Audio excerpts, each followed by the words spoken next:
De nombreuses personnalités disent « Stop au Hollande bashing ».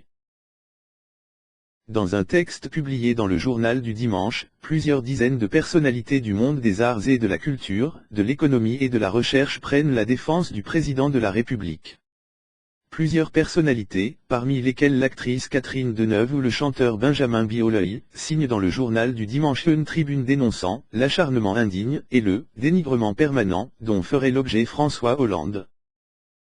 Le chef de l'État a droit au respect comme tout citoyen, et comme président de notre République, écrivent les signataires, des artistes, sportifs, chercheurs ou entrepreneurs, de ce texte intitulé « Stop au Hollande bashing ». Les acteurs Gérard Darmon, Juliette Binoche et Sylvie Testu, le cinéaste et photographe Raymond Depardon, l'homme de théâtre Denis Podalides et le médecin urgentiste Patrick Pelloux figurent parmi les défenseurs du chef de l'État, au plus bas dans les sondages et malmenés au sein même de la gauche. Dès le départ, François Hollande a fait face à un incroyable procès en illégitimité.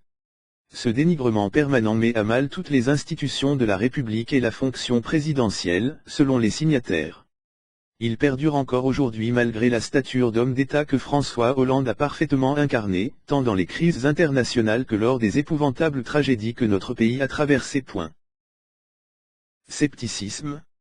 Il dresse également une liste de mesures qui justifient selon eux de voler au secours du président, comme les créations de postes dans l'éducation nationale, l'augmentation du nombre de policiers et de magistrats, le soutien à l'apprentissage, ou la retraite à 60 ans pour les carrières longues. Tout cela est ignoré, tout cela est déformé, gommé, remplacé par un procès quotidien, instruit à charge par des injures et des mensonges ignobles, poursuivent les personnalités qui signent la tribune dans le JDD. Nous dénonçons cet acharnement indigne.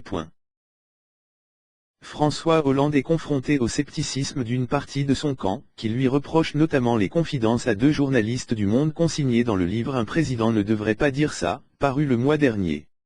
Le chef de l'État, qui a par ailleurs vu s'éloigner au fil du quinquennat ses anciens ministres Benoît Hamon, Arnaud Montebourg et Emmanuel Macron, promet de dire d'ici la mi-décembre s'il compte briguer un nouveau mandat.